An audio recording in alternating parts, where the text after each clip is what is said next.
Welcome back to another episode of Talk 21. It's me, Sam Genova, with my co host. Davidi? Welcome back. So, I, we've had another increase in mortgage rates. What are your thoughts going forward? well, I thought it would have been over, but you know what? They're talking about even another one in the near future. I think it's enough. Like we don't need any more rate hikes.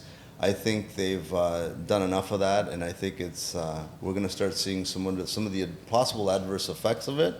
And I see more buyers either waiting for a better deal or just climbing up altogether because they're just not sure about what's going on and with their financial outlook. And I'm finding certain sectors of the economy slowing down too. I've got a lot of manufacturing clients in the GTA that are like quiet, like they're quiet. Uh, Production runs in certain segments have slowed down drastically. Instead of running 24-hour shifts, they've gotten rid of shifts altogether. So I think the buyer confidence is not there. It's definitely swung over to the buyer market. A buyer's market, and the rate hikes are just affecting everybody. I've seen personally. I've seen clients talking about it, and it's just not good. So I think I'm hoping for it to be stagnant, maybe. Like maybe the market stays the way it is, no specific heights per se for sure. And I'm hoping it doesn't falter anymore because we don't want to be dealing with like a really The downward negative spiraling, aspects, like a yeah. downward spiraling market's going to be devastating. So I hope we're just stay the way they are. What have you been seeing? I know we've sold some listings lately, and like some of them were like they were should have happened earlier, and they're still happening, which is a good thing.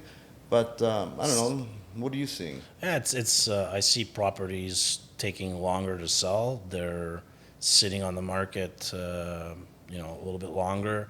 And I think the real important part is if the property is not priced correctly, Yeah, it's gonna obviously sit because there are buyers out there that are looking for the opportunity to capitalize on those price drops, especially for the listings that are in the 1.5 above, especially when you hit 2 million and above.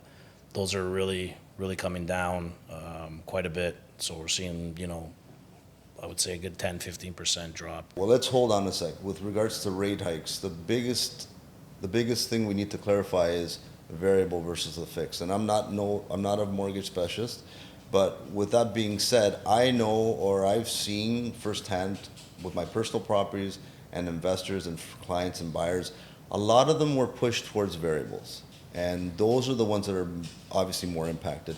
The fixed ones are people are stable. It's a fixed mortgage, and the payments are not changing drastically or at all. But on the variables, yeah, I'm finding that people's mortgage payments have doubled or they're significantly higher. They're feeling the pinch. They're able to carry it, and that's my concern. Like, how long is this going to last? Are they going to do this for the next 6 months and go into lines, or just like literally every paycheck goes to payments of sorts, whether it's car payments, mortgage payments, and then how long is that going to last? Or are these guys going to say, like, I'm fed up, I can't do it anymore, I got to sell, and then that may adversely affect the market. And I hope that's not going to be the case, and I hope that the market just stays the way it is for a little while. Yes, in a positive aspect with the whole variable is people who are in a variable mortgage should be speaking to their mortgage advisors Right. because there are opportunities to lock into a fixed rate. So So they this minimize. fluctuation in costs every month that end users are occurring, Yeah. it's tough because there are people who are living paycheck to paycheck, and these increases are astronomical. It's over 4% in 18 months is crazy, right? Yeah.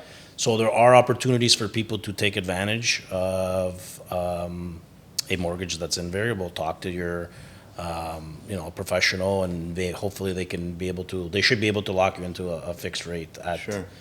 whatever the banks are offering today. With regards to the rates, when we talk about the bank rates and prime going up or down, banks have different products, and it's usually on a variable. It's some of them below prime, some of them above prime. Whatever you have, it's fluctuating. So what you should be doing is, like you said, talk to a mortgage specialist and get it locked in. Like I personally locked in on something under 5% just great. before this last rate hike, and like that gives you that peace of mind. At least you know it's up, but it's not going to change, and you know for the That's right. next. You lock it in for 2 years. Maybe don't lock it in for a 5-year term. Maybe do a 2 or 3, That's a so good that point. the 3-year term. Hopefully, we've come out of this little blip, this negative blip in the market, and maybe we can come back to a place where rates will come down in 3 years. It's hard to say. We don't have a crystal ball, but yeah, you should be more aware of what prime versus like the bank rates and how they affect you. And like things are not going to change for the better, so you should talk to a mortgage specialist and see what the options are, and maybe switch to a fix, mitigate the risk, and basically have a comfort where you know this is your payment going forward for the next 3 years, 2 years, whatever it may be. That's the only advice, but I mean, we're not the specialists. No, absolutely not. We should have one of our mortgage advisors on one of our next episodes. We'll talk about that. Okay, so there's one more fundamental we should discuss. So the U.S. right now, I believe mortgages are the max you can get, and amortization are 30 years. Now I believe the U.S. has they're allowing 40 years, but I'm also hearing talks about extending that amortization to possibly 50, 60 years. So what's your opinion? I mean, obviously it's to mitigate the huge amount of payments that people are going to be seeing throughout, what's happening in the next, who knows, 5 years, let's say. Yeah. What are your thoughts on? Well, that's a valid point. We were only talking about rates and prime versus like bank rates and variable and fixed, but that's a great point. Like the amortization is a big factor. All it's doing is deferring payments for longer term, which makes the payments structures a little bit smaller monthly, which for the short term it's gonna help us, which is a good thing, and it keeps the monthly mortgage payments and costs down.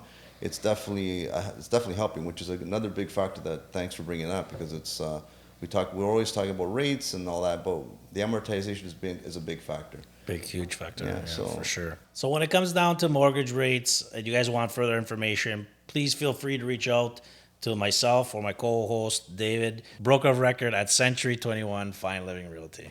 Thanks for watching. You can find me at C21 Fine Living Realty, and we'll see you the next time.